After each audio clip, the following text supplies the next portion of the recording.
Welcome in. This is The Herd, wherever you may be and however you may be making this part of your day. Thanks so much. Alongside the super talented Joy Taylor, I'm Doug Gottlieb, filling in for Colin Cowherd. You're listening to us on the iHeartRadio app, Fox Sports Radio, or Fox Sports 1. Thanks so much for making this part of your day. Man, do we have a great show for you. LeBron James shut down for the year. How'd you like to be a Lakers season ticket holder? Steven Jackson's going to join us upcoming in 15 minutes. Also, in the things you won't believe, the Cleveland Browns are the favorites to win the AFC North. Right? Cleveland Browns. Was this? No, it's April Fool's Day, but not April. I actually find April Fool's Day to be quite annoying. I do.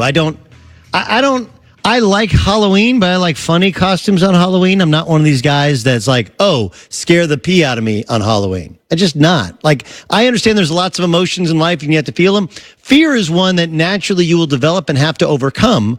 I don't need additional fear. So the people who pull the funny, I don't know if you guys saw the Cam Newton April Fool's prank where he offered up that he wanted his entire team to remain celibate so they could focus on the season, and then said it was April Fool's. Like, that's funny. That's nothing I'm scared of. But finding somebody's inner either insecurities or deepest fears and exploiting them just to go like, gotcha, April Fool's, doesn't seem like a cool deal to me. I don't know. I don't know. Are you a big April Fool's person? I used to be when I was younger, but now it's like it could go either way. Not everyone appreciates a practical joke.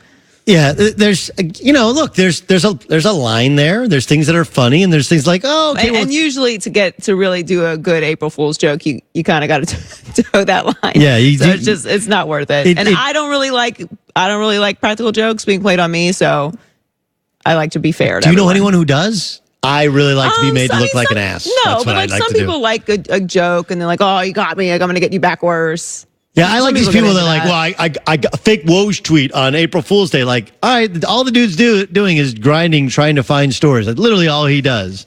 And then you throw a fake Adam Schefter out there, and you're like, I'm sorry. Fake Woj tweet isn't actually a bad one. What about fake Schefter? Fake Shefty? But then, you can't get mad when people don't take you serious anymore after that. That's very, very true. She's Joy Taylor. I'm Doug Gottlieb. Yeah, I found this when I was driving into work today. Colin's set is on the Fox lot. Is it still called the Fox lot? I think it's still called the Fox lot. And it's in the heart of the west side of Los Angeles. And yes, this weekend was just perfect. Like, I hate to brag, but I'm going to for a second. It was amazing. It was amazing. Like 75 to 85, depending on where you were in Southern California. Wispy clouds, light breeze. Like, you couldn't. And we complain about all the rain we've had in Southern California. It's not the snow and the cold or whatever. I was watching Sunday Night Baseball last night in Philadelphia. I don't know if anybody watched that. That looked cold. That looked miserable. One of the players for the Phillies actually had a full face mask on. You got to he had a full face, like robber face mask on. Like, that's not the experience that I had this weekend. It's a different world. But because of traffic, like there's always traffic, like, man, how much better would Southern California be if there was just a couple less 100,000 people? I've taught this in New York. If you're in New York and after a snowstorm, people stay inside, it's quiet.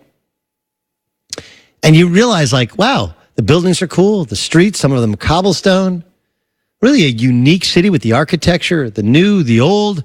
How much better would New York be if there wasn't that many people? Look, I don't want anybody to die. I just want to spread us out a little bit more so that we can enjoy some of these places that we live a little bit better. But there are people I'd like to not die, but go away. Go away in sports, right? And by go away, I mean, like, look, there are just certain people, and this is a day, not just April Fool's Day, this is a day in which, to me, the number one guy or girl or person needs to go away. All right, let's start with other people. There's the Wii sports fan, for example. And this especially in professional sports. College sports, I'll give you a little bit of a pass because you might have grown up in a college town. You might have gone to that school. Still don't love it. But the Wii sports fan, we got a bunch of cap space. We are going to draft Kyler Murray. We got a tank so we can get Zion Williamson. Man, we got to trade some guys so we can get Anthony Davis. We? Who is a we? Are you practicing every day? Are you breaking down tape? You are paying money to see somebody else perform and paying money to wear their jersey. We guy is usually jersey guy, and we're kind of done with you. Like, you're a guy who everyone else, no one will say it when you're in the room, but when you walk out of the room, you're like, did he really just say we need to re-sign Dak Prescott? We? All right, here's a guy, golf round guy. You're familiar with golf round guy? Well, I played TPC Sawgrass at one time with my buddies, and we were on the golf tour. And the 17th, the Island Green, I was thinking 7-iron, but I decided the wind was at my back. I would hit an 8-iron, and you know how that thing lies. And I just I don't care. Golf is something that I like to experience on my own. I definitely can't experience it through your eyes. I play golf, but not a golfer. And you know what I really don't want to hear about? I don't really want to hear about your trip to Ireland in which you played in the muck and the rain and then went and drank a bunch of pints. Doesn't sound like an enjoyable trip. And because I wasn't there, I can't get it. Golf round guy. Man, I shot a 79 earlier today. Really, really had the driver going. You can go away. Little League dad. Now, I'll admit it. I can be this guy occasionally, right? You don't know love until you got your own kid, and you don't know joy in sports until you see your own kid perform on a sports field. That said, keep it to yourself, right? Here's my videos of Slugger getting a single. Here's my videos of my boy pitching. Look, he's the next Clayton Kershaw. Like, dude, he lobbed that thing up. The other kid swung and then ran to third base instead of first base. I get it. You love your child. We all love our kids. I get it. He's playing sports and you didn't take a video of him playing Fortnite. Congratulations on winning the Fortnite battle for one day. But Little League dad, we don't care. Go away. Fantasy football guy. Right? I play a little fantasy football, but I will tell you that every season runs into the next. Whether you do a keeper league or you have, I don't even know when you redraft every year, whatever league you do, you gotta get multiple leagues. And if you happen to be lucky enough to have a backup running back who happens to get the ball around the goal line twice in a game because of some odd circumstances, it doesn't make you some sports savant above everybody else. Congratulations. You paid attention on Thursday to the waiver wire, so you knew who was available, and you watched all the different TV shows, and you happened to pick the right guy who happened to catch the touchdown pass. That was really meaningless because your team was down 4 touchdowns, and all of us turned the game off, only you kept the game on because you like fantasy sports. Fantasy sports, vacations, those are, you can tell us about it, but we don't care about it. But the number one guy or girl or grandma or grandpa or even kid that, frankly, in sports, you need to give it a rest. You're not smarter than the rest of us, is multiple bracket guy. There's nothing worse than multiple bracket guy. I filled out 15 brackets, and bracket 2B has Michigan State and Texas Tech and Auburn and Virginia. And so I'm in the money. I'm the smart one. Volume brackets doesn't make you smarter. Heck, look, I played college basketball for 4 years. I covered college basketball for 16 years. I grew up going to Final Fours. My dad's a former coach. My brother's an assistant coach in college. I can quote you more chapter and verse on teams and styles. And you know what? I got one Final Four team.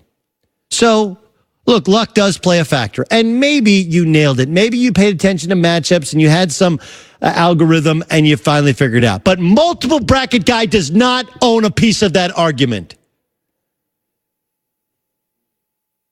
Right? Like, this is not the SAT that you get to take as many times as you can so your score can slowly improve and you can take test prep. This is, you get a piece of paper, you fill out a bunch of names, and maybe you're so like somehow you're a genius now because one of your 15 brackets, Virginia happened to come from 3 points down with 5.5 seconds to go and send it to overtime. Like, get over it. Congratulations if you won your pool. Congratulations if you picked 1, 2, 3, or all 4 Final Four teams. But if you did it with multiple brackets, we have no respect for you. Zero, in fact. That was, my opinion is so strong, my beliefs are so steadfast that I'm going to need to reconfigure it 2, 3, 4, 5, 15 times over. Life is not a choose your own adventure book. Did you ever have those as a kid? And people, choose your own adventure. You'd read a chapter, and at the end, you would make a decision as what you could do, and you'd either turn to page 40, page 50, or page 60. You don't get to read page 40, 50, and 60 and then make a decision. No. Choose your own adventure. If you believe Duke was going to win a national title and they lost, they came up one bucket short, all right, doesn't make you the worst person on earth. But multiple bracket guy. Forget about Little League dad and golf round guy and Wii sports fan, fantasy football guy. Oh, is there anything worse today than the guy doing the victory lap? Kind of like the camo on that commercial. What day is it? What day is it? The hump day commercial, which I love. But there are men, mostly a guy thing. Women win it, but women don't gloat and rub your nose in it nearly as much. They have class about it. Guys do not. Hey, however many brackets it takes, buddy. Survive in advance. Read them and weep. I don't think I've ever spoken to someone who's bragged about having multiple brackets. Greg Toohey, would you like to hop in on this? Because we were in a meeting today, and I saw Michigan State circled as a champion, and I said, whose bracket is that? And Greg Toohey, you said that's my bracket. Doug, what is wrong with wanting to give yourself the best chance to win? Well, because that's nonsense. You fill out one bracket, and those are the ones you predicted. You can't just continue to fill out brackets and one of them's right and then brag about it. It doesn't even make any sense. What if you have multiple? That defeats the purpose of filling out a bracket. What if you have multiple friends that offer you to join their pool and you? So you put the same bracket. You don't do the it. same one. I mean, you can switch out the earlier rounds if you want to, have some fun. But like your final four should be your final four. I don't think you can switch out. I think you go with a bracket. That goes your bracket. If you want an alternative ending, but you can't sit there and claim like some sort of bracket superiority when you got 15 picks. Yeah, when you did. You just go, hey, I was lucky. Hey, I was super. I'm with you on this. I'm not with you on the Wii guy. Really? I think that's a fan thing. Like you can't. It's kind of obnoxious when media members do it. Although I am guilty of that, so whatever. I'm obnoxious. But Wii guy doesn't bother me so much because you got to have some loyalty if you're a fan. That's my guy. That's my team. But we no. But nobody takes it literally. Like they don't think they're there participating in the meetings and stuff. And fans do play a part in the environment and places. It's why home field or home court advantage. You with me on golf round, guy? I don't play golf, so I'm sure. So if somebody comes up to you and says, "Yeah, I was out at Sherwood the other day, and I was out," you're like, "I wish I had hearing aids that I could turn off." Right now. I mean that does nothing for me. Little League dad. Little League dad, I don't know. I kind of understand it. I don't mind people who are proud of their kids playing sports. It's when they get too involved, they start screaming at the refs, they start screaming at other kids, or start fighting with other parents in the stands. That's obviously ridiculous. But being proud of your kid playing sports is fine. Fantasy guy. I'm fantasy guy. But do you brag about your fantasy? Yeah, team? I'm fantasy guy. So you're two of these. I'm obnoxious when I lose, and I'm obnoxious when I win. Fantasy, you're a fantasy guy. These are things that I've learned about. And I tell people all the time, like, feel free to talk to me about your fantasy team. We can discuss. Because that's the thing about playing fantasy sports, right? Like, no one cares because nobody has your team. Right. Nobody cares. It's like your vacation. It's like your kids. Like we don't. Yeah, you really shouldn't talk more about your vacation other than we had a good time. Because anything more than that. Or if you ever go, let me know. I got a great place for you to stay. I got a great place. Right. Recommendations. Like that's fine. Recommendations. I do not want to see a slideshow and you're like, no. I'll just send you a couple photos. Like no. Don't care. It's going right to delete. Right to delete. I will think less of you, and I will go who dis on my text back to you.